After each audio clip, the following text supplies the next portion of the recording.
পশ্চিম বর্ধমান আসানসোল যোগ্য শিক্ষক ও শিক্ষিকা ও শিক্ষাকর্মী বৃন্দের অধিকার মঞ্চ পশ্চিম বর্ধমান শাখার পক্ষ থেকে এক প্রতিবাদ পদযাত্রা অনুষ্ঠিত হয়। পদযাত্রাটি আসানসোলের ট্রাফিক মোড় থেকে শুরু হয়ে পদযাত্রা এটি শেষ হয় বিএনআর মোড়ের সামনে। পদযাত্রা শেষে পথসভার শেষে পাশাপাশি এদিন গণস্বাক্ষর কর্মসূচি। করে দিনাজপুরে যাব, সেখানে গিয়ে আমরা পথসভা করব। আমরা বিভিন্ন বুদ্ধিজীবী, শিক্ষক শিক্ষিকা এবং অধ্যাপক অধ্যাপিকাদের আমরা ইনভাইট করেছি। মৌখিকভাবে ওনারা আসতে চেয়েছেন। ওনারা আসলে ওনাদেরকে দিয়ে আমাদের সম্পর্কে ওনাদেরকে বলবো এবং আমাদের যে কর্মসূচি, আমাদের বক্তব্য, আমাদের দাবি দেওয়া সেটা জনগণের কাছে তুলে ধরবো। আর কি কর্মসূচি আছে এই বাদ দিয়ে?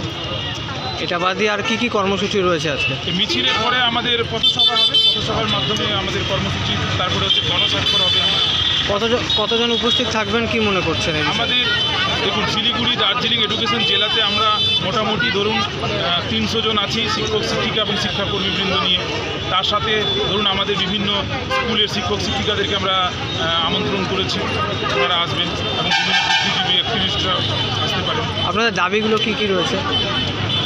আমাদের দাবিগুলো দেখুন, আমাদের দাবি হলো 22 লক্ষ যে মিরর ইমেজ আছে সিবিআই উদ্ধার করা হার্ড ডিস্কে, সেটাকে ইমিডিয়েট পাবলিশ করতে হবে। আমাদের যোগ্য এবং অযোগ্যদের লিস্টটাকে এসএসসিকে সার্টিফাইড করতে হবে এবং সেটা পাবলিশ করতে হবে ওয়েবসাইটে এবং সংবাদপত্রে পাবলিশ করতে হবে। 3 নম্বর হচ্ছে আমরা কোনো রকম এক্সাম দেব না। আমাদেরকে আমরা যে সাবজেক্ট এবং যে পদে ছিলাম সেই পদে পুনর্বহাল করতে হবে এবং সেটা চিরস্থায়ী পুনর্বহাল করতে হবে, 9 মাসের জন্য না। আপনার নামটা? আমার নাম সেলিম জাফর, শিলিগুড়ি বয়েজ হাই স্কুলের রাষ্ট্রবিজ্ঞানী শিক্ষক। কর্মসূচি রয়েছে আজকে আমরা এখানে উপস্থিত হয়েছি যোগ্য শিক্ষক শিক্ষিকা অধিকার মঞ্চের তরফ থেকে। যারা শিক্ষাকর্মী আছে এবং শিক্ষক শিক্ষিকা যারা আছে তারা আমরা এখান থেকে পদযাত্রা করব বিএনআর পর্যন্ত।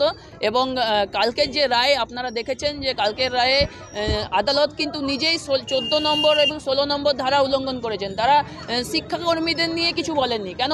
তাদেরও তো সংসার আছে, তাদের নিয়ে কেন? একটা স্কুল চালাতে গেলে যেমন শিক্ষক শিক্ষিকা দরকার হয়, সেরকম শিক্ষাকর্মীদেরও দরকার হয়। তো আমরা কালকে দেখেছি এই রায়ে আমরা একদম সমর্থন করছি না এবং আমরা এরপরে রিভিউ পিটিশন করব এবং রিভিউ পিটিশনে যোগ্য যাতে সরকারকেও অনুরোধ করব বা সরকারের উপর দায়িত্ব যে সরকার কিভাবে রিভিউ পিটিশন করে আমাদের জিতিয়ে আনবে। কারণ কি দুর্নীতিটা কিন্তু সরকার করেছে, এটা সবাই বুঝতে পারছে পশ্চিমবঙ্গের মানুষ। কিন্তু সেই দুর্নীতিটা করার ফলে আজকে আমরা যোগ্য শিক্ষক শিক্ষিকা এবং শিক্ষাকর্মীরা রাস্তায় নেমে গেছি এবং এই রাস্তায় নামাতে বাধ্য করেছে কে? না সরকার। তাহলে আমাদের এই পজিশন থেকে ফিরিয়ে আনা, আমাদেরকে পুনর্বহাল করতে সরকারকেই করতে হবে। কারণ কি সরকার দুর্নীতি করেছে, সরকারকে ব্যবস্থা করতে হবে কিভাবে আমাদেরকে পুনর্বহাল করতে পারে। ডিসেম্বরের মধ্যে যে পরীক্ষা আছে তাদেরকে চাকরি করতে হবে আর আবার নতুনভাবে পরীক্ষা নেওয়া হবে। দেখুন, আমরা কোনোভাবেই পরীক্ষা দিতে চাই না। আমরা চাই যে ওএমআর সিট যেটা আছে সেখান থেকে রিপ্যানেল হোক। কারণ কি আমরা তো একবার যোগ্যতা পরীক্ষা দিয়েছি, সেখানে ইন্টারভিউ হয়েছে, সেখানে ভেরিফিকেশন হয়েছে। আমার একটাই প্রশ্ন, যারা বলছেন যে পরীক্ষা দিতে হবে তাদের কাছে একটাই প্রশ্ন, যে 47 পেয়েছে ওএমআর সিটে তাকে আপনি যোগ্য বলতে পারছেন না, আর যে 8 থেকে নাম্বার বাড়িয়ে 47 পেয়েছে তাকে আপনি অযোগ্য বলতে পারছেন। এটা কিভাবে হয়? তাহলে যে 47 পেয়েছে, 55-র মধ্যে 47 পেয়েছে তাকে আপনি যোগ্য বলুন, আর যে 8টা গোল করে 53 পেয়েছে তাকে অযোগ্য বলুন। তাহলে একই ওএমআর সিট থেকে যখন যোগ্য অযোগ্য বিচার করা যাচ্ছে, যখন আপনি বলতে পারছেন যে আমাদেরকে টাকা ফেরত দিতে হবে না কারণ কি আমরা আনটেন্টেড, যখন আপনি বলতে পারছেন যে you are from which category, tainted or untainted, তাহলে আমরা আনটেন্টেড আমরা বলছি, আপনিও বলছেন, তাহলে আমাদেরকে কেন আপনি রাখতে পারছেন না?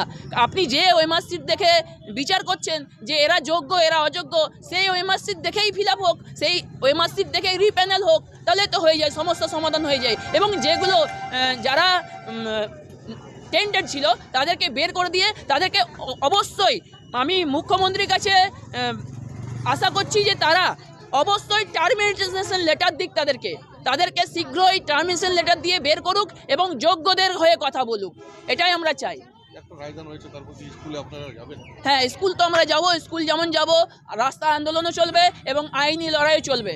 আমাদের তিনটেই বরাবর চলবে, কারণ কি আমরা কাউকে বিশ্বাস করছি না এবং সরকারের উপর আস্থা আমাদের হারিয়ে গেছে। আগে সরকারের উপর আস্থা হারিয়েছে কেন না, এই দুর্নীতিটা সমস্ত সরকারেরই দায় এবং সরকার কিভাবে ফেরাবে সে সরকার ঠিক করবে। অপূর্ব মাঝি, ঢাকেশ্বরী হাই স্কুল।